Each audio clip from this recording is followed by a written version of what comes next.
Hello, hello, hello, everyone. First of all, thank you so much for being patient with us. We had a little bit of a snafu with technology, but hey, you know that's the way life is. It is what it is.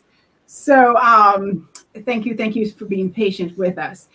Alrighty. So, as you saw with the title today, we wanted to talk about, are millennials changing the world, or are they embracing a changing world? Now, you may wonder, why would I have chosen a topic like that? Well, I basically chose the topic because, as you can see, that there are a lot of things happening in the world from, I think from about March, or maybe the latter part of February into March, where we had to deal with, being quarantined, changing our lives. A lot of us were suddenly having to work remotely and embrace technology, whether we liked it or not. And of course, we have the folks that are in the younger generation. They tend to they were already embracing technology, so it was more for us on the older side. Like, okay, resistance to it or not, we had no choice. We had to come on board.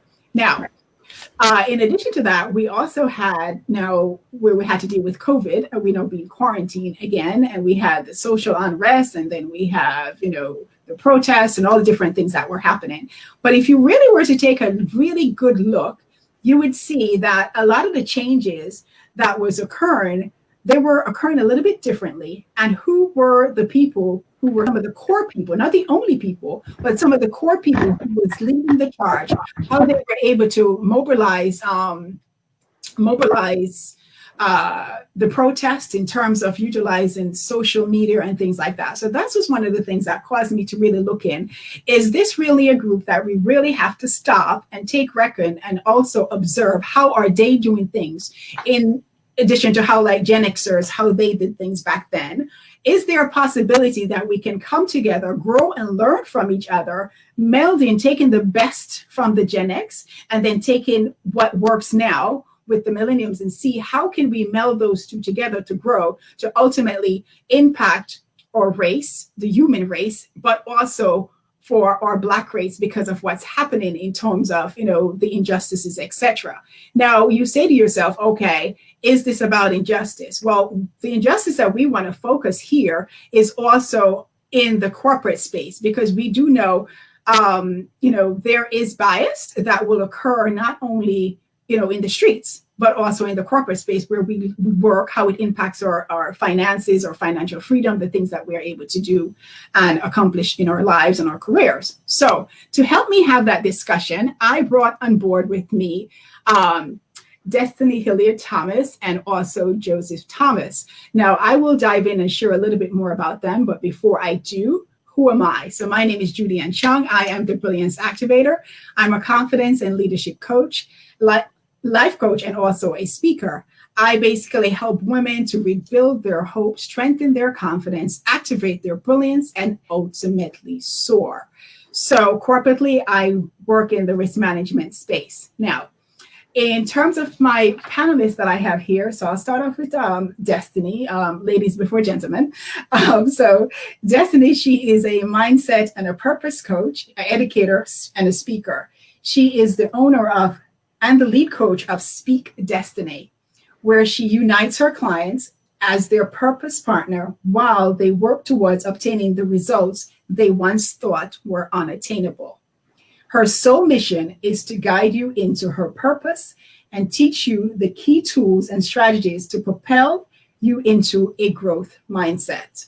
So that's just a little bit about Destiny, and she will also share with you some other things as we go through the program. I also want to bring your attention, I'm actually wearing Destiny's t-shirt. Okay, so I believe in supporting each other. Alrighty, so now Joseph Thomas. So Joseph has spent the last 5 years in the information technology field. He is a dedicated systems engineer who has an immense passion for learning, providing solutions to complex problems. Joseph is also an inspiring screenwriter who has a mission of work currently under consideration for production. So as you can tell, he's not only working in the system engineering part, but he's also working on screenwriting. So Joseph, of course, I wish you all the luck in the world in terms of your submission for your work so far. So that's wonderful. Now, before we kick off, is there anything that you want to share that I haven't shared that you thought is quite critical that you want the listening audience to know before we kick off? Hello, everyone. There's not anything in particular. Just excited to be here, and thank you for allowing us to share our personal experiences as well as professional experiences to just continue the conversation. I don't want to say start the conversation, but to continue the conversation, which is definitely necessary. And it seems as though it's occurring more often now, I believe, because of COVID. That has it's always been something that I believe, we as millennials have been kind of, pushing the envelope and trying to make some changes within, the workforce and the work environment and different things that can, be adjusted and would actually benefit the employer. But I definitely think that COVID forced people out of their comfort zones and kind of, showed everyone that, what we were kind of saying wasn't really that far off, and that it is possible. And, remote working and remote learning and all these different things that many people may have viewed as taboo,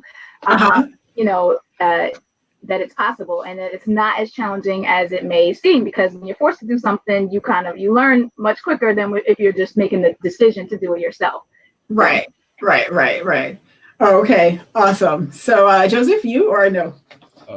Not much. I would just echo what Destiny said in terms of working within the COVID situation and just learning to be a little bit more flexible, and employers kind of coming to grips with having to be more flexible. Oh, okay. All right. Wonderful. All righty. So let's dive right in. So just so again, for you Gen-Xers and whatever the other ones are, let's join in this discussion. Do not be afraid. Ask the questions, because again, remember, the goal is to come together in the different age groups and see how is it that we can make positive changes going forward. So that's what this channel will always be about, positive changes. All right, so let's kick off. So one of the first questions that I want to pose to you guys is that as millennials, are they really reshaping the labor force, or is it simple that you guys are better equipped, to embrace the changing landscape at this moment? What are your thoughts on that? Well, in my opinion, I believe that it's actually both. I believe that, we're better equipped. And because of that, we are changing and reshaping the workforce, because, many of us, and this is not to sound like, I guess, make a generalization or to, sound as like others in different generations can't be. But with our generation, we only know computers and technology. Like, that was within, we didn't experience like typewriters. We're an internet, generation. Like, internet has been around since we were in grade school. So this is, we continued growing with technology. So it's not anything we had to just start learning. So I think that's and that's, again, not to shade anybody who's, a Gen-Xer or even a baby boomer. I know plenty who are in that field and are, and excel in that, but I'm talking about for the majority. Even my parents, when smartphones first came out versus, I don't even know what phones were called before smartphones. I can't even remember, but just the regular phones that didn't even connect to the internet. We had to explain, when we got it, it was just like, oh, you just automatically do this, because our minds were already wired and trained toward, it was just the norm. Just like if a new video game comes out, if you're a gamer, you don't really have to like read the explanation about how to do certain things. You kind of just pick up on it because it's already been, your mind is wired towards that and geared towards it. So I definitely believe that we had an advantage in that realm, and because of that, I feel like we've tried to encourage a shift and a change within the work environment. It's been just the with our generation, I guess the roles, or I guess you could say gender roles, with the although women have been in the workforce for a long time, in the baby boomer generation and even the generation before them, it wasn't uncommon for women to be at home with the children, or to maybe work part-time, or if if they didn't have any children, to work, and then when the children came, maybe choose a certain amount of time to stay home. And it was not as common for them to try to figure out another avenue to bring in, an income for themselves. Like, let me start a side hustle. That wasn't that, that wasn't as common. Whereas I feel as though now it's, we as a generation, and it seems like it's kind of catching on to other generations, but we as a generation, we're not tied to a specific job a lot of times. In the generation of baby boomers, and I've had this conversation with so many family members. Again, my parents are both in the baby boomer generation. Right. They will stay with a job, they're 30 something, when they're retired, they're retiring from that same job they were at when they were 21, 22 years old.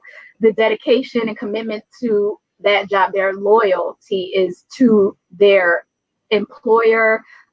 They will go, they can be on like sick, and they will, you see people who got awards saying they never missed a day of work. And I'm like, how did that means you were missing other things? That means like life wasn't occurring. How did you, like a kid's birthday, kid's doctor's appointment? Like, how is that even possible? Like, I just don't understand that. Like, there's no, a mental break, period, just to get your mind right, and just kind of like, take a mental break, and just stay home. But with our generation, we're tied less to the corporation and tied more to ourselves, in that we want, we're just looking and desiring more.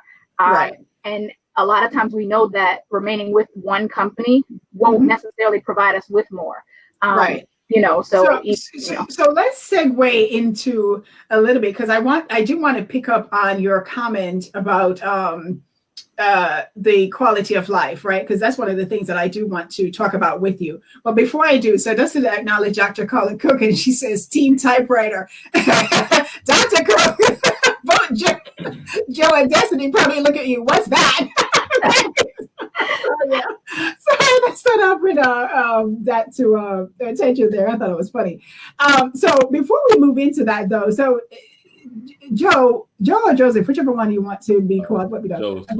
Joe's fine. Okay. So Joe, what do you have to say, just to either piggyback or something completely different to what Destiny said? What's your thoughts on that?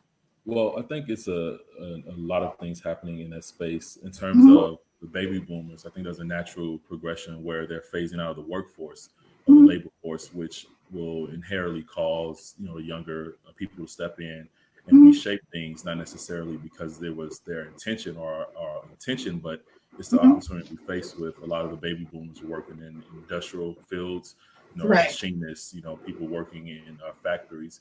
And as we see, with part of the reason why Trump kind of found some of his gusto in those areas, because their jobs are fading away. And it's not just people living in rural parts of the spectrum. There are people who are baby boomers who are no longer the roles that were so dependable. My grandfather worked in the post office for years. That was a solid job. It's one of the best jobs, especially the African Americans. And now it's not the same. There's even the post office being shut down, closed down. One of the probably biggest customers of the post office is Amazon, a company that was founded within the last 20, 25 years. And so that's created a massive multitude of jobs. So what I think is really happening with the labor force is that those solid jobs we can depend on for decades, and you can work for 40 years, 20 years, whatever, and retire, are going away, not because we are demanding them, but because technology has advanced. What we saw was an information revolution. So I can send you a message here, and you can be in China, you can get it in a few seconds. So what that has led to is the elimination of a lot of jobs, because a lot of the middlemen we saw are being cut out. Automation is taking over. And so I think that with our generation, we're adjusting to what's going on. You can't simply work one job, because that one job you have may not be there in 10 years. Working in the IT field, there was a position called Microsoft Exchange administrator. We're sending emails, working on an email service. That job doesn't exist. If you look in LinkedIn right now, you won't find a position, maybe one out of hundreds of jobs that says an exchange administrator. That's because it's technology has moved on and people are doing more things.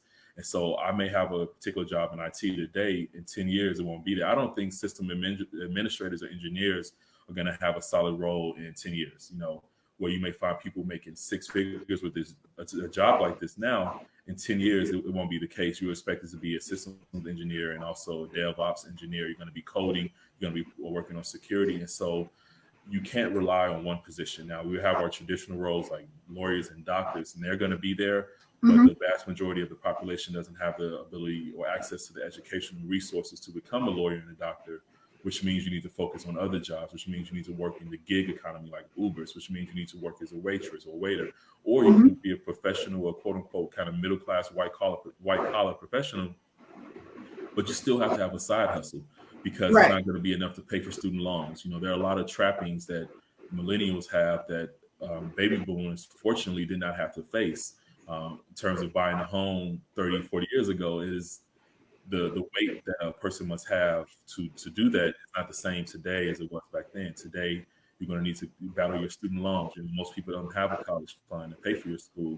And so there's a lot of different things that's forced to, the workforce to be reshaped. And the last point I'll add is, what my wife said about working remotely. I think that I find that people who are maybe the baby boomer generation does not really, it's hard for them to acclimate to work from home in terms of letting their staff, their employees do it, because the thought is you're going to be at home watching TV all day.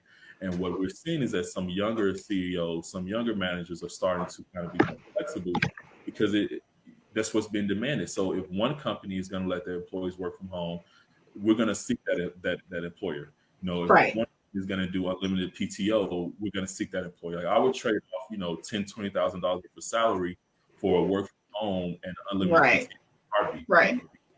And let's leverage that point that you just made, right? So you just said something very key, because as a manager also in the corporate world, so somebody's unmuted. So as a manager in the corporate world, right, I do see that where, with you guys, a generation, it's like, okay, I want a certain quality of life, right, over a quantity of life. So like, for instance, one example that they gave, right, is that they wanted pet insurance, right? No, I mean, come on, all right? Like, we had pets, but I mean, we weren't thinking that pet insurance is a benefit that we really wanted to get from our employers, right? But that is something that we have experienced, and that's definitely out there. So as you said, you would trade that, extra 20 grand for the quality of life and being able to go to the PTA. I think Destiny mentioned that earlier. And then, as you said, the both of you referenced is very key. When people like to brag and say, oh, I haven't taken a vacation in so many years, I usually look at that person immediately. And maybe that's why I get along with you guys so good, because my mind's going to stay, right? I usually look immediately when that person says to me, you have just told me that you're a highly unhealthy person. That's what you've literally just told me. Because as you said, Destiny, they haven't had a chance to rest their mind, to invest in their family and do those really quality things that really strengthen the foundation of each family, and even to strengthen the foundation for them mentally, emotionally, etc. Right? So I do love that you guys pointed on that. And then the key here that I heard that was synonymously, even though said differently, is quality of life over the quantity of life, right? And obviously the technology. Now, Destiny, you said that, maybe because you were already born when, the internet was there. So it was almost like, learning to walk is something that you do because you were already immersed in that technology, as, just like you gave the example of the gaming, right? That's something that you can easily pick up on. Now, with all of that being said, right, with the quarantine, you can see how when you had to go into the virtual environment, how it was, a lot easier for you. And then you spoke about the type of benefits that you will be looking for versus, say, my generation. Now, I gave the example of the pet benefits, but what are some of the other things that you guys are looking for when it comes to jobs that would let you jump from one job to the other? Because as Danny, you said, in your parents' age, my age, we would probably want to stick with a job for too many years, quite frankly. Right. So what are some of the things that you guys will look for in an employer before you go forward to decide on them? Was that directed at me first, or whichever one wants to go? Whoever's comfortable answering first. Well, one of the things that Joe stated with PTO, that's definitely the amount of PTO and how quickly it accrues is also important. You know, you have some jobs where every 2 weeks you may get half an hour added, or, you know, some jobs it's like every 2 weeks you get 3 hours, or, you know, 3 point some odd hours added every 2 weeks, which, you know, will take a few months to get to the 40 hour, you know, to be able to take off a full week.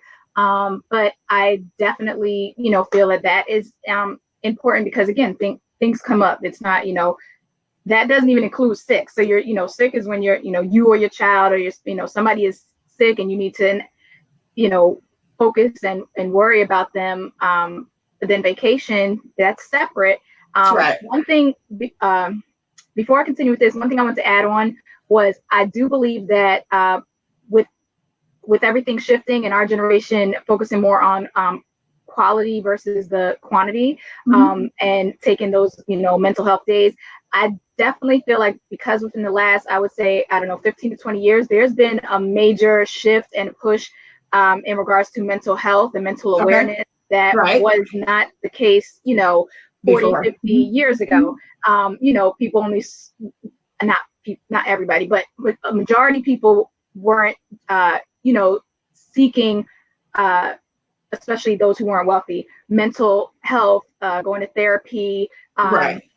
They would go if there's, you know, an emergency situation. So what did you what do you think, or what would you credit what from your experience, right? So I know, you know, we're not a mental health professional, but just from your experience being amongst your peers, your friends, there is, as you said, there's a higher level of awareness as it to the quality of life. And in order to get the quality, you also have to work on the mental health and the emotional part, right? You're working on the inner person, right? So what do you think is to be attributed as to why is it that your age group are more focused on that part of life than before? What is happening that when you talk about your peers, what makes it so important to them?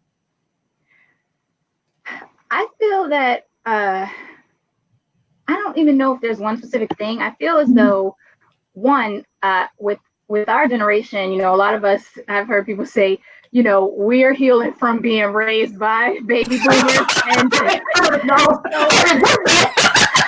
you know, it's like, you know, the like sometimes, you know, and I'm definitely, I'm not even making it like I've spoken with people who we have to heal from. You know, we get along. Speak candidly, right here. Right. So, you know, from the hurt and pain and the lack of emotions with that generation, there was always a push of, like, you know, this is what, you know, you're weak if you do this. You're, you know, considered a girl. Like if it's a guy, you're considered like acting like a girl if you do this. Real men don't do this, and real, you know, so it's like bottling all these things up. So I feel as though there's been almost like a major release in the, you know, generations after that have either released in a negative way and really like shown out, so to speak, and in a detrimental way to themselves and to others. Whether that be, you know, you seeing the increase in school shootings and that correlating with, you know, mental illness, or you see in the rise in, you know, gang violence, or the rise in, you know, street shootings, or increase in the incarceration of, you know, just seeing different things. And when you look at the statistics and you know, boil it all down, all of it, you know, stems from pain, and in emotional wellness, or the lack of being emotionally well and not being able to really have a voice, feeling silenced. I feel as though, you know, with the, you know, the generational gap, I know, like growing up, I mean, I feel like I had a voice in my household, but with the older generation that I was surrounded by, especially like my grandparents' generation, it was more of like, you're a child, you stay in a child's place, even if something was wrong, and you know, you know. Whereas now I feel like it's more like, the way I want to raise, you know, I'm raising my child, like I want him to be respectful. However, when something is, you know, wrong, it's okay to say that it's wrong, because I feel like that silence has been a killer in so many situations. You know, there's been so many situations where, you know, you have family members doing something and you're told, you better stay silent because you're going to be the one to, you know, mess the situation up. And, you know, just deal with it. I had to deal with this. You're going to have to deal with it. And that pain and trauma that was experienced by previous generations has been just passed down generation to generation. So it's like, I'm recovering from your trauma that, you know, I now have to bear. And then, you know, it either gets passed on. But I feel like because there's been a break or a release, you know, within the last, you know, I guess 20 to 30 years or so with this generation, even the generation above me, I believe, I feel as though that's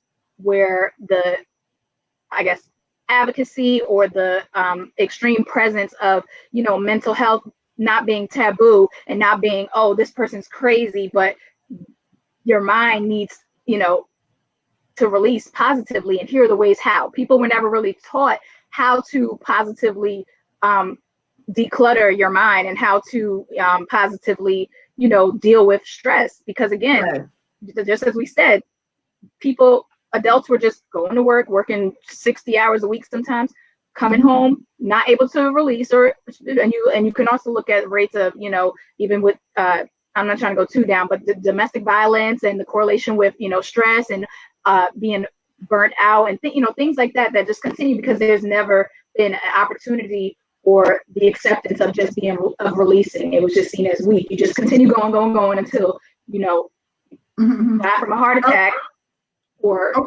So I hear what you're saying. So in other words, if I was to sum up what you just said, it's a combination of things, right? As you said, you know, somewhat healing from, you know, the trauma of the past in maybe, you know, how some things may have been presented is one being says, okay, it's best to stay silent because you're going to mess up, you know, I guess the family lineage, legacy, whatever, which of course we do know those things happen, right? Things like that do happen. And unfortunately, you know, it's the younger generation that comes behind us that definitely will feel the weight and the brunt of that, right? And how that manifests itself obviously can show up in different ways. So the other thing that I heard, Key, that you said, and this is where I'm going to pull, you know, Joe into the conversation, where it says, okay, you know, back then, if you were a man, it's like, okay, it's taboo for you to go and seek mental health. But now I think it's been more embraced, and as a matter of fact, it's encouraged. So Joe, I'm going to put that question over to you as a man here. What do you think about the push now that it's okay to say, you know what, I'm not feeling totally okay. I do want to seek some help and go out with a therapist to work on that inner man. What are your thoughts? Oh, sure. I mean, I don't know if it's a widespread acceptance of that. What I see is that I think in different positions, different fields, you know, I still think things are pretty traditional if you're going to work at a mechanic shop, and not because it's, you know, seen as a quote unquote manly job, but because of the flexibility you have. I think that if you're a person working in a higher earning job, or you have more control over what you do, you're going to have more flexibility into what you can, what options you have in the workforce. That means that you can take a week off and your employer realizes your value. If I work at, you know, a mechanic shop and there's 10 guys looking to take my job, I don't have the ability to say I'm going to step away. If I'm working in the post office, there's 10 you know, people looking there. What I really think it is that the skills that you have are not as widespread. You know, as a person working in IT, I'm sure a lot of people working in that field, you know, recruiters contact us like they're bill collectors sometimes. You know, hey, are you looking for a new change? It's not always a position you want to take, but you do know that if you work in IT, you have the ability to find a different job. And so with, you know, and it's not just IT, with other roles like that, it gives you a little bit, you know, higher level of flexibility to take that time. But I do think that the kind of focus on mental health is a result of what I mentioned earlier, the information revolution. You know, there's information out there, there's statistics, there are company CEOs who know that we've implemented, you know, a work from home policy, and our employees, our retention is growing. There's more metrics available to track. And so once you started, one of my philosophies on life is that if you look at, you know, factual information and make decisions, is going to lead you down, for most parts, a better path. And so if I'm looking at the retention of my employees, and I'm looking at what's changed, so we allow for extra, you know, 2 days of personal leave. We allow for mental health days. If that's going to generate higher retention, then I'm going to implement that more. And across the board, unfortunately, what you see is that a younger, you know, companies like a Google, companies like, you know, Facebook, these large companies that have young CEOs who are realizing the benefits of, tracking employee metrics and, obtaining retention, you're going to have to keep an employee happy rather. And you can't always keep them happy with money. And so I think that the change is being driven by us because, we want more out of our job. We don't want to just go to work and come home, because you can't. There's, life is not as simple as it was. Not to say that it was simple for baby boomers, but there's a higher level of complexity on a day-to-day basis. Whether it's just financial, whether it's just, internet, you need phone bills. Like before you had a TV in your house, you had regular antenna. That's a simple, example. But now you have 4 or 5 TVs, you have your cable, your internet, you're doing a lot more things. And so you're going to require more time to kind of get yourself in the right place. And also you can, have a larger platform to speak on issues. And the last point I would say towards that is that I think that employers are starting to be forced into these situations. Like when men take off time now when there's a new child in the house. Before, I'm sure that was almost insulting for a man to say something like that. But now employers are being forced to acknowledge that because they face lawsuits. I worked for a school system that I took off 2 weeks when my youngest son was born. And I had more time to take through the FMLA leave for my child being born than my wife had. But my employer threw a surprise baby shower to lure me back to work. Like, hey, we need you to come back in. We need you to come back in. But, they still, if I wanted to take that time, they would have been forced to allow me because of there's laws now. And I think that's probably one of the largest, driving forces is just the availability to information across the board. Right. So summing up what you just said, it's a combination of things. It's the type of job that you obviously have in terms of, okay, is that job, whereas you said you, the headhunters call you, did you say bill collectors? I think like that, something like that, something like that, right? And that's a great problem to have, by the way, right? So when you said, they are coming at you guys, so you have the option versus, possibly in my generation and even before me, where, as you said, you stay at that long job because your skill sets in some instances weren't as, in demand, right? So that's one thing that I heard you say. And you also said, so based on that, you gave the example of, say the mechanic, et cetera, if there's somebody else breathing down is back for the job. So that makes a difference in the type of jobs that the person has in terms of being able to go out there and take that time that he needs and not be worried about it, and the in-demand type of job. So that makes a difference for you in being able to do that, which is great. So let us look at what are, say, 3 of the major misconceptions that you would say, Gen Xers have of, the millennials, you guys out there. I see Destiny smiling. Okay, that's 3. That's 3. I'm leaving you back to 3. I see that face. Okay, so Destiny, you want to start? How about I say one, Joe, and you want to piggyback off? One I would say is that one of the misconceptions is that we want things handed to us and that we're not willing to work hard for, what we want or what we get. Okay. All right. So I want to add to your previous question too about what do we want in a job. I was going to throw that out there too real quick. The PTO, the health insurance, the flexibility from working from home and being remote. And the reason I bring that back up is because I think one of the misconceptions is that people in my generation, they want to work from home because they want to play video games all day. They want to kind of be lazy, that they're not as committed. You mean your job? Really? Right. They're not as committed to the mission. And so I think that's because we have flexibility. And so you may work for a company for 3 or 4 years. I feel like that's a long time. But baby boomers feel like you're just getting started. You're just in the first quarter of the game. But I think that's a misconception, the commitment and the, work ethic that we bring to the table. Well, so let's pause on that one for a second. I'm getting a little bit of feedback. So let me pause on that one for a second. So I remember seeing, CVs come across my desk, right? And the first thing I thought, there was this person, every 2 years, he was in a new job. And I was just like, all right, I don't know if I want to spend the company's money, of course, and even, the time, right? Because I'm a big person on time. I don't like people wasting my time, right? So I thought to myself, I don't know if I want to hire this person, even though he was well qualified, but because he clearly had a track record. Every 2 years, he was at a different job. Because to me, the first year, you're still trying to, you may be able to get the tangible aspects of the work, but in terms of the culture of the company and all those things, depending on the size of the company, of course, it does take a little bit of while for you to get entrenched and build relationships, et cetera, et cetera. By year 2, you're getting ready to hop and go. Now, help me understand how you guys are able to leverage that and feel comfortable just hopping from job to job every 2 years. Because Joe, you just mentioned it. You said, well, at least you gave it 4 or 5 years, right? But this gentleman, it was like within the 2-year time span. So do you think that, does it help the corporate global space, or does it just help the individual to have the ability to hop so soon?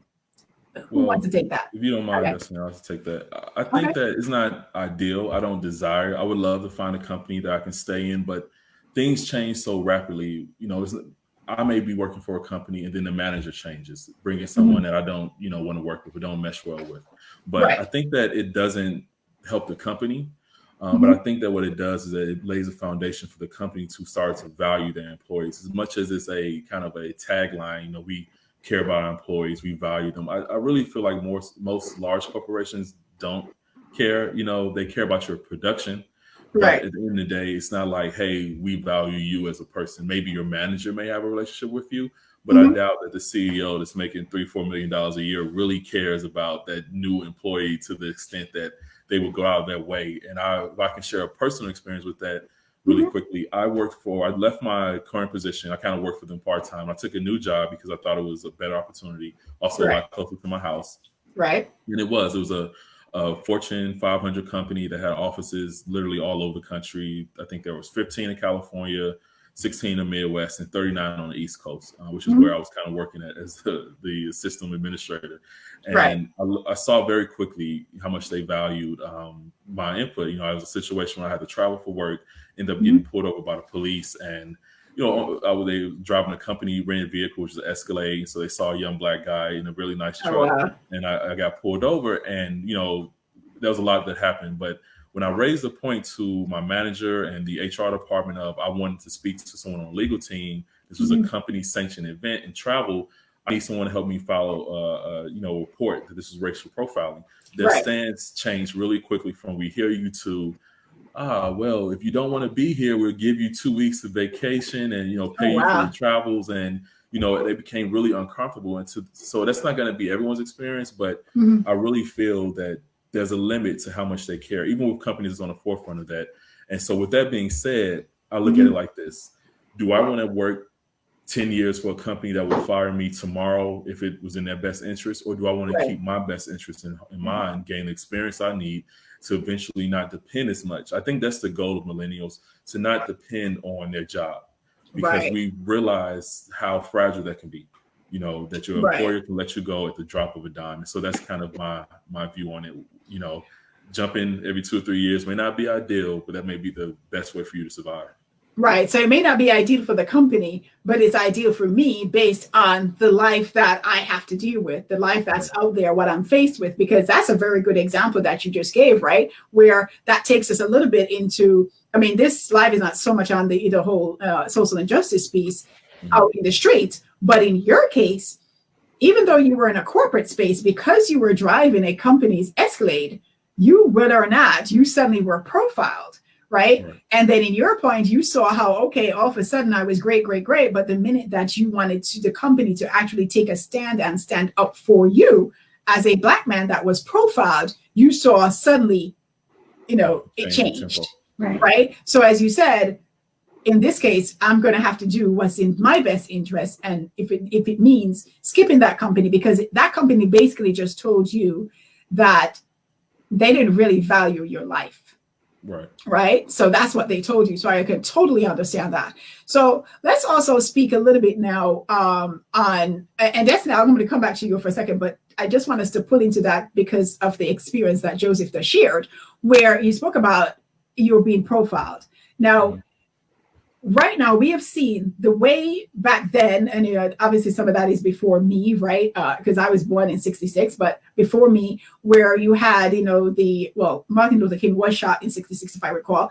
But before that, they had those marches, they had, the way they did their protesting, right? And we've seen now the way the protest is occurring before. We saw how social media, like in a group, they were able to leverage, okay, let's get together and do this protest. And all that information does reverb all over different social media platforms. And that's basically how your generation, right, are able to mobilize quickly on a dime, you know what I mean, and get things out there. So what are some of your thoughts on that? Because that is one of the ways in which I see that, your generation is indeed either adapting to the change or making change, right? I think possibly it's a combination of.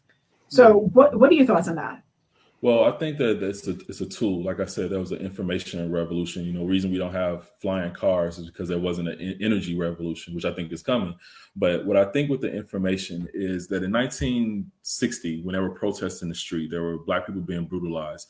If there was, and there were videos clearly, because we've seen it, if there was a consistent stream of those incidents, I think that racial justice would have been just a little bit moved up ahead, just a little bit. I think part of the reason why we saw with like George Floyd and the protests is because it was visually shocking to see someone kill a man on live TV with such indifference. It was somewhat, even the staunchest, police don't do anything to Black people, person had to admit in that circumstance that, wow, that was really unnecessary. And so what I think is that allows our generation to send that video to the person in England, send that video to a person in Africa, and for us all to watch it and realize that, hey, I can relate to that. It's for myself. I'm from the South Side of Chicago, grew up in the hood. And so I've always had interactions with the police or interactions with poverty. I kind of grew up in that realm. But one thing I've noticed that doesn't matter where you're from as a Black man, you're always susceptible as a Black person, Black woman, as a Black man, that you're always susceptible to those situations. I've worked at every job I've had, for the most part, I've encountered some level of racism that was not warranted, to say that ever it is, but it was just out of the blue, like, hey, big Black guy, danger. And so what I think our generation has done a good job at is, and we're still growing, is pushing those things out there because it's making us aware, whether I'm, back at home on the South Side, playing ball or, looking, less professional, or I have a suit on walking into a professional establishment.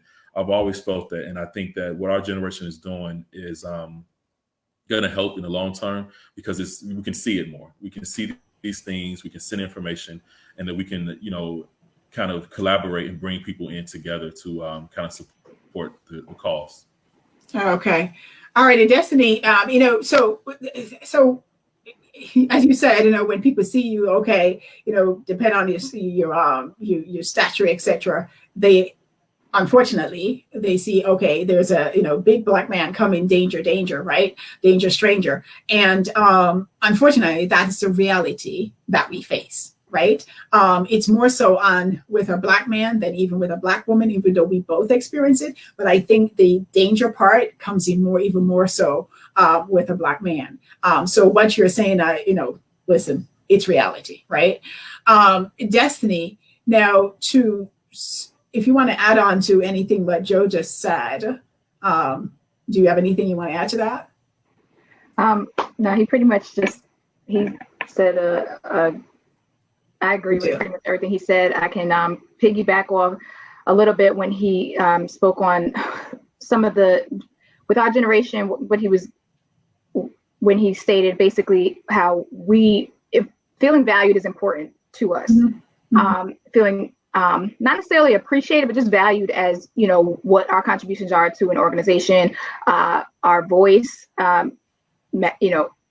input being taken seriously, especially when we know what we can contribute can, shift things around and improve things. And I definitely feel as though that's part of the reason, again, why when you mentioned before with us jumping from, I guess, job to job, on one end, somebody can look at that and think that the person was getting fired, but right, nonstop can't hold the job. Whereas when I see that, I look at, okay, they clearly, this person, had a job right here. And then when they graduated with their master's, you see they went to another job, which means they probably were increasing their pay, were able to demand better benefits. And then when they moved on, just looking at what it is, it's generally what works best for us as an individual. Like you said, it's more of a, I guess you could say more of a selfish thing, but in a way, the employers are always looking out for self. Like you said, Joe was mentioning you could work at a company and they just let you go like that. When I was working with Job Corps, there was somebody there who had been there, I think, since what do you think she said, like 87 or something? She'd been there more than 30 years. And when they switched directors and her and the director weren't, I guess, getting along, or she wasn't liking the way she was doing things, she was, let go. And she had been there for over 30 years. She had literally given her all, even when she was going through, health challenges. She had been, hospitalized and things like that. There's no contact really from outside of people who, build relationships with. But the company overall, you'll very rarely find companies, especially large companies, that really, care. Another colleague had been there for, I think, 17 years, and her husband had also worked there. He passed away. There was no car. There was no, and I know there's some people who are like, well, that's not their job and it doesn't matter. But when you have given your all and you've missed events, certain things to, for your company, and to give your all, and losing someone you've been married to for, I think it was 40 years they had been married, so things like that, when we look at that, or I can speak for myself, when I look at that as a millennial, I'm like, why would I like that? I'm going to keep going and, moving up my own ladder and not waiting for the company to, move me up, and I'm going to create my own ladder. And that's what's happening a lot. You see a shift of, a lot of people's side hustles turning into their mainstream. They're just working until they can leave that company, because they're going to make sure that, let me look at what all the negatives are that I didn't like, what I didn't like being treated as an employee. And I'm going to reverse that. And when my business expands expands enough where I have, several employees, I'm going to make sure like they're working from, they'll be able to work from home. I'm going to make sure that they, have the leave, or I'm not going to, if they have they could submit, I don't know, their kids' school calendar, and I'll incorporate with that calendar, things that I know companies really don't care about. Because again, you're just a body to do a certain job. You're not necessarily seen as an individual who, could possibly have a life. And it seems like the life, is supposed to, I guess, you're supposed to experience less if the less you make. So it's like the least amount of money you make, or if you're at the bottom of the totem pole, so to speak, it's like you're even less valued, which that it doesn't make sense. It's right. Discriminatory. Right. So there's a part that you said here about, okay, so whether you want to call it, I'm going to be entrepreneurial, or I'm going to start my side hustle, whatever term we want to use.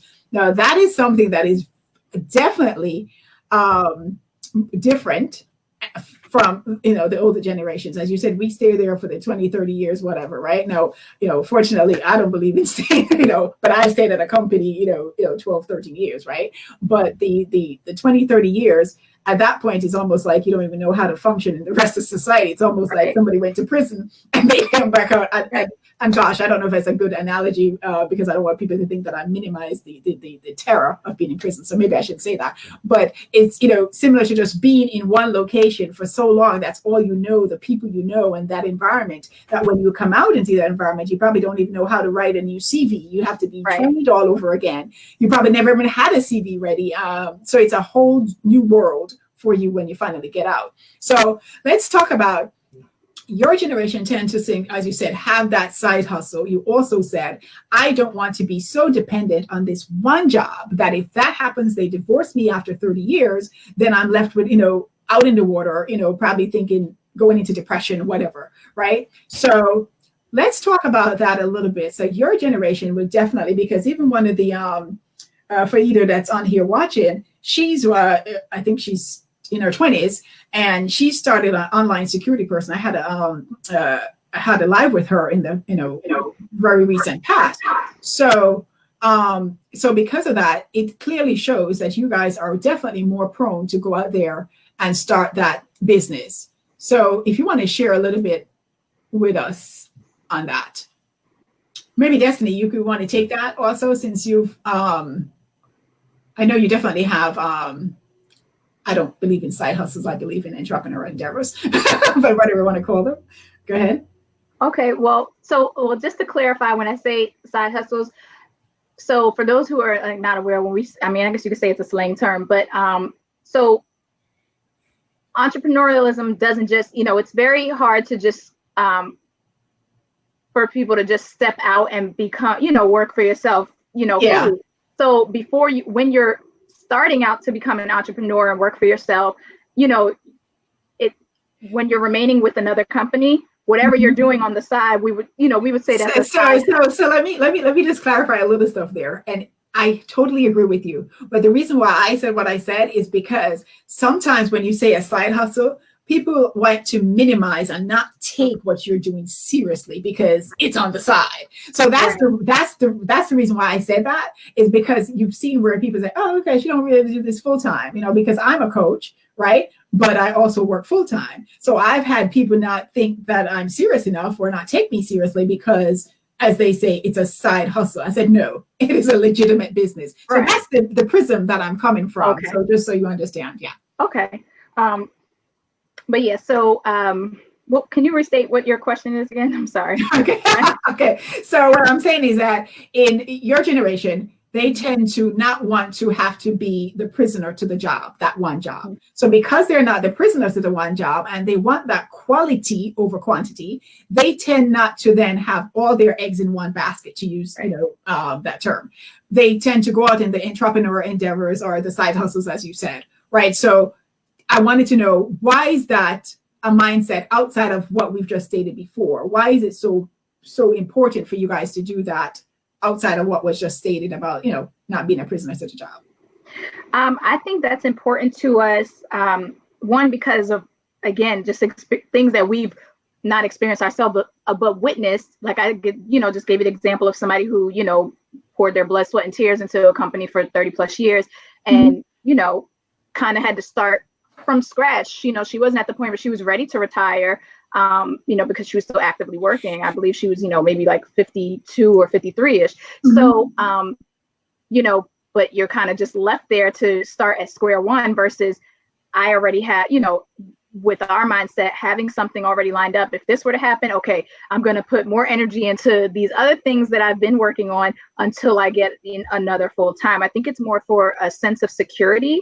Right. That's definitely important, in our generation, which I think that's also something that older generations don't think. That's one of the, I guess, what did you call it before? I don't know, like the stigma or the stereotypes or things that they may think about us, that we don't care about, I guess, okay. Job security. We do, but we don't have an allegiance to that specific job as they, did. Right. We're not necessarily committed to the job. We're committed to the outcome. We're right. committed to, the benefits, the salary. But again, the salary is not always everything, as Joe had stated earlier. So I definitely think with talking about starting our own businesses and, having multiple streams of income, because although at one point in time, the multiple streams may not all equate to what you're currently getting at a regular 9-to-5 or full-time mm-hmm. position. Again, if that's pulled from under you, there's no, you have to have a backup plan, and the backup plan shouldn't start once the issue already occurs, right? So, for example, people have generators for a reason. You don't go out and get a generator, after the storm or after, your lights are out. If you do that, right. It's kind of like you're waiting a period in the dark, whereas you have it so it kicks in automatically, right? So right. I feel like that's what we are doing and what we have done. Mm-hmm. And the goal, of course, is not for it to remain, on the side. Some people enjoy, they may enjoy their 9-to-5s, and some people don't want to become entrepreneurs. They just may have a hobby or something right. that they like doing. They may like making candles and they sell them on Etsy, and it may explode, and, they kind of have to do that full time, or they may right. just like to do it for friends and family. And, everybody has what they like and what they enjoy. And I think that that's the piece that's important. I feel like right. generations before didn't do necessarily things that they enjoyed. They did what they had to do. And I feel like we do what we have to do, but we ensure that we're seeking things that we enjoy and that provide and fulfill our purpose. And we're more about self-discovery and self-development versus a specific job's professional development. Because again, like you said, when somebody's at a job from 21 to 51, they only know what the job has provided them. There's very little, very little development of your own self, and also different avenues of professional development, whereas one company's development, professionally is not the same, does not equate to someone else's. So I feel like you kind of get more diversity in that aspect of developing professionally when you, have worked and been employed at multiple jobs versus just staying at one. It's, you only know what they want, what they provide you with. Right. So that's why. Okay, so in the interest of time, and obviously, we had started a little bit on the later side, but so a couple of different things. So one of the things that we spoke about earlier, which both Destiny and Joe mentioned, is having to make sure that, quite frankly, it's not only their generation, but all of us collectively must work on our mental health. And one of the things that I do is one of my programs is called Activate Your Destiny. That would be, it's out there now, but it's going to be, officially kicked off later. But one of the free ebooks that I have, it's a workbook. It's basically centered around emotional regulation. And one of the keys to success is just being able to, modulate your emotions. What is it that I'm feeling now? And if I don't like what I'm feeling now, if I don't like how I'm responding, what are some of the tools and, that I can utilize that would allow me to respond in a way that is, positive, and especially in the moment, and not overreact and do things that ultimately, we probably will feel very uncomfortable with. So you will see the link that's above this live, and also I can drop it here so you guys will be able to see that. So that's the link if you want to get. It's actually a workbook. So if you'd like to get that, it's totally free. You're welcome to do so. Again, if you can't copy it off the stream here, you can welcome to also grab it off the top of the live. So before we move forward with the next question that I wanted to ask and to get towards to wrapping this up is, all right, we've spoken about the differences that we have in our generation. We also spoke about how is it that we can come together, multiple generations, learn from, the past, take the good from the past, right? Take the wisdom from the past, right? And meld those in with the present. How do we then live a better quality life going forward? Because obviously the key message here is quality that I'm hearing over quantity, right? How is it that we can then force corporations to say, hey, listen, you can't just buy us with money. You need to give us other things that would allow us to, one, build generational wealth, but not only wealth in the sense of money, but wealth in the sense of a family structure that is held together, because we're able to, attend those child's games, do the things that are critical to having a strong family structure. So I love the message that I've heard here, because obviously it does cements for me. I thought this all along, but it's nice to also hear it come in and being confirmed from you guys. So hopefully if there are any corporations that get a hold of this live, you've heard from the millennials here, and they definitely say the things that are very important for them. So that's going to also lead me into the last question that I wanted to ask. What are some of the, changes that you think? So of course it's a two-part questions, right? What are some of the changes that you believe that still needs to be made in, the work world as it relates to, say, hours on site, quality of time, strategies, collaboration, working independent, whatever you pick. I'm not going to influence you. But what are some of the key changes that you think are critical for the work environment in the corporate space to make now that would help Black people, brown people, but even, together. But the key focus is to help us how we go forward. You want to go first? Sure. I'll be brief. I think that two of the most important things I think that are important, and if I missed a part of the question, please feel free to let me know. But I think two of the most important things in my mind, what I want, I think a lot of people would agree, especially today, is that we want that flexibility. I think working remotely means more today in the last 6 months than it did a year ago. There are people out there who are going to work who have to. If you are working in the medical field, you're making that sacrifice. But I think there are people out there who may work a job like I work, or people who, you know, may be working in finance or a number of industries that can be working remotely from home. And that what that does is that keeps, you know, keeps you safe, keeps your family safe, but also keeps the people in that office safe as well. I think that the ability for a corporation to understand that depends on how they value their employees, you know, how they value them last year. If you care about your employees, you want to make sure that your production stays up, you know, give your employees the time to work remotely to stay safe.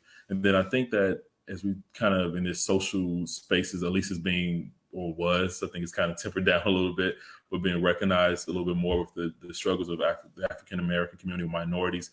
I think there needs to be some type of corporate challenge. You know, you see some corporations I think are kind of doing it just to save face, but it needs to be a true investment in equality. I think that is my first true tech job. I walked in the door and I saw maybe 4 Black or minorities out of 70 people. And I think that says a lot, because it's hard to hear the minority's voice in any situation. It's just the reality. So I think that with women, with men, you know, there needs to be a push to kind of bring us to the table more, so that the people that are making decisions are not, you know, the same people that are making decisions for America for centuries. So. And like I would, one of mine, what I was going to say was definitely the flexibility, definitely working remotely. I do think there will be a shift with several jobs, because they've seen the success of it during this time, because again, like I said, they were forced to. Of course, certain positions you really can't, like if somebody works at a grocery store, or, you know, I mean, they do self-checkout, but you know, for stocking and things like that, there's some jobs that you can't really do, you know, remotely, but there are millions that can be done remotely, and we've seen it, you know, firsthand.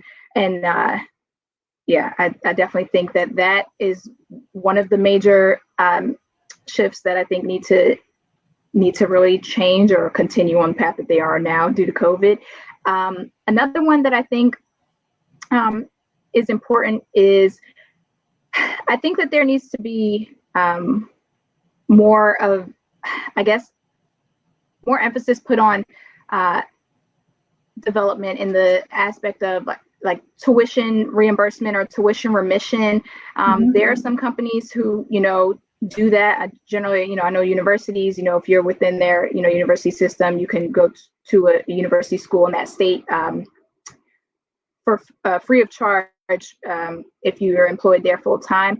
But I believe that in order for companies to expect their employees to, you know, I guess, begin climbing the ladder or expanding their knowledge, they should be providing opportunities for, you know, whether it's advancing their degrees or even just providing with certifications and certain trainings. I definitely think that, you know, companies should be providing their staff with, you know, first aid, mental health trainings. You know, a lot of employers, you know, don't know how to work with a diverse group of people, even people who may be having a mental breakdown at work. You know, we've experienced that as well. There's, you know, the response to that, especially when you're working with youth, people's response can trigger certain things. And when they respond to that trigger, that can be detrimental and life-changing for someone. And so it's important for, you know, all staff in any environment, not just in a school environment or in a or in, you know,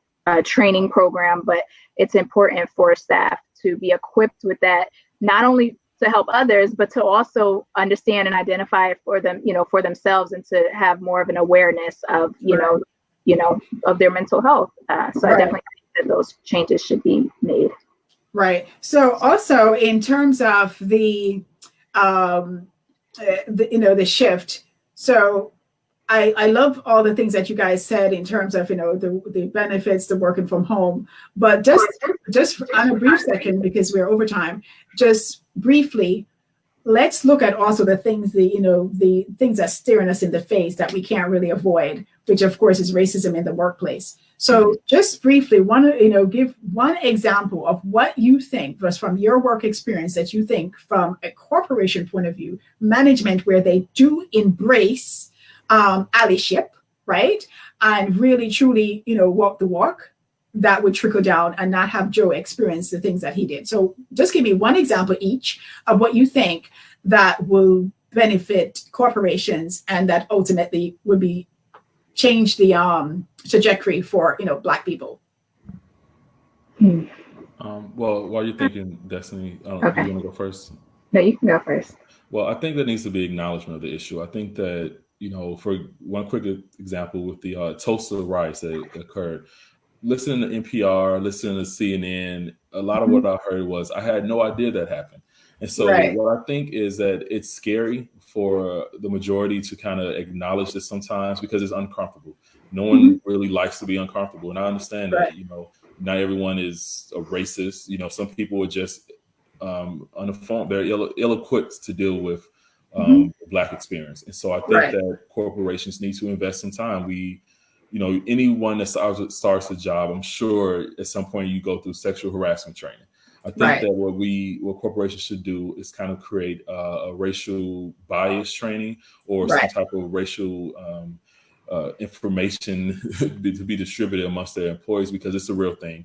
And no matter how minuscule it may be, it's something that we feel. I felt it at every single job I've had in the university system, in corporate America. It's always been things. And it's, I think there are people who have implicit bias, sure, but I think there are also people who are just ignorant to the experience of the Black community. And so I think some type of education, like, sexual harassment training or HIPAA training, there needs to be some type of racial awareness training as well. Right. Yeah. And I totally agree with you there. As a matter of fact, I do know that there are a few school institutions that are putting that in play now because they've contacted different people to try to do that. But I totally agree with you. And I would also to add to that, not only that training, but I think it should be a refresher course. You know what I mean? So that keeps it on the forefront. Yes. Destiny, you have anything you want to add to that? I definitely believe that there should be a training. I also feel that there should be a comfortable setting and that, the employers provide where, I don't know if it's a brief out or something, and it can be whole group or small group, but that happens consistently where it's kind of like, share your experiences and so that it's not just that was on the news or that was only happening. Like, no, this is like me, your coworker you see every day. So that it makes it more real and not to, be like a woe is me or, I feel bad for you now. That's definitely not the point of doing that, but to bring the awareness. So of course you could do the training, but if somebody, whether it's an outsider or a leader who's doing the training, they can provide, whatever is on that slideshow or PowerPoint, and that's going to be hopefully effective.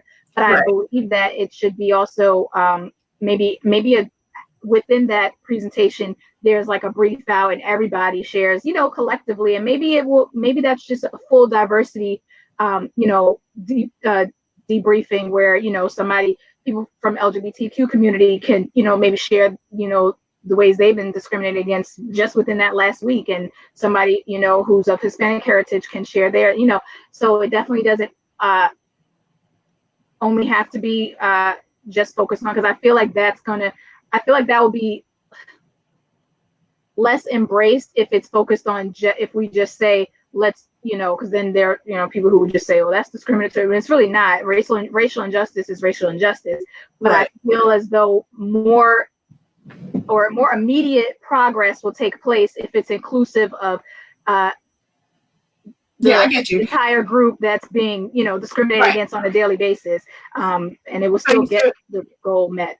Right. So you're basically saying, yes, it's while there's obviously a bigger issue going on in the Black world, right? Well, racism is racism, period, but sadly, we seem to get the brunt of it, right? But you're saying the strategy to how we go about doing it, not just having it focus on Black people alone, whether it's be LGB, whether it's, whichever group, the Hispanic group. And also, I think one of the things that I heard you say that was key is, no, this does not happen only on the news. This happens right in your backyard, right in your cubicle next to you. Right? I am experiencing these things. So that would bring it to the forefront as this, oh my gosh, because as Joe said, a lot of the things where people are saying, oh, we didn't even know that this happened in Tulsa because they're uninformed and they're uneducated. And I do know, just from my personal corporate experience where I've had racism firsthand with me. I had a trader to write on my skin with a pen to say, let me see if this can show on you. Now, I'm not overly dark, but he literally took a black pen to write on my arm to ask me, let me see if this can show on you. That was my first experience in the United States with racism, right? Now, with this particular gentleman, what I'm about to say sounds crazy. He was really the most highly uneducated person when it comes to race and culture. He lived in a really rich little, fenced in, never played sports, so he was never really out a lot. And he spent probably the rest of his life trying to tell me he's so sorry.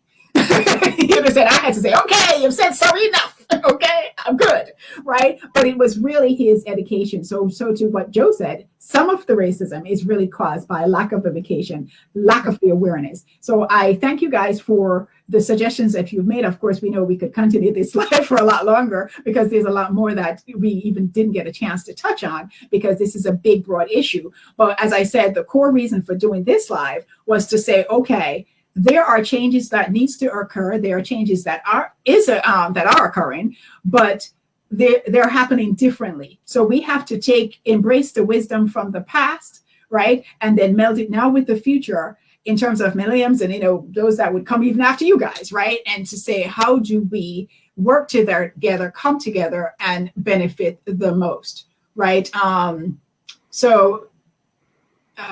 Edward is saying something here. I don't think I'm going to put what you just said on my screen, but okay, point duly taken, Edward. Okay, so wonderful. All right, great. So Destiny, is there anything that you wanted to share with the public before we go so we can wrap this up? I just wanted to let everybody know, if you would like to follow me or get in contact with me, you can visit speakdestiny.com. I also have, as Judy showed, I have a t-shirt line, which is a part of our merchandise with Speak Destiny. So if you go to speakdestiny.com/shop, I'm also on Facebook and Instagram at I Speak Destiny. That's at I Speak Destiny. It was great speaking with you today. Thank you again for having me on. Okay, great. Joseph? The only thing I would say is just that to the audience, challenge the people of my generation to kind of reflect on the moral compass that the baby boomers, had and utilize that a little bit. I always feel that if we had the commitment and moral aptitude that the generation before us combined with the resources that we had now, we could really go a long way. And so, I implore my group to learn a little bit more from our elders, and I hope that our elders kind of embrace our methods a little more as well. Right. So, you say, we're all churchy, right? At least I am, right? So on that one, we just said, I wanted to okay, we could give a free will offering on that. As a matter of fact, you can go ahead and repeat it, okay? Because this really is true. What you just said is a perfect way to sum this all up and, bring us to a close. So Destiny, Joe, thank you so much for taking the time for being here with me today. Guys, if you were not sure of what we were discussing, we were basically talking about okay, millennials, are they changing the world or embracing a changing world? So if you haven't gotten a chance to listen to it, go back. We went a little bit delayed as well as longer, but hey, this is an important subject.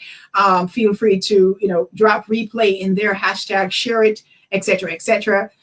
Thank you so much. Again, I am Judy Ann Chung. I'm your Brilliance Activator, your confidence, leadership, life coach, and speaker, where I help women like you to basically rebuild your hope, strengthen your confidence, activate your brilliance, and soar. And so with that being said, thank you to everyone that have joined us today, commented, participated, as well as share. And again, thank you to Destiny. Take care, guys. Bye-bye for now. Bye-bye. Bye-bye.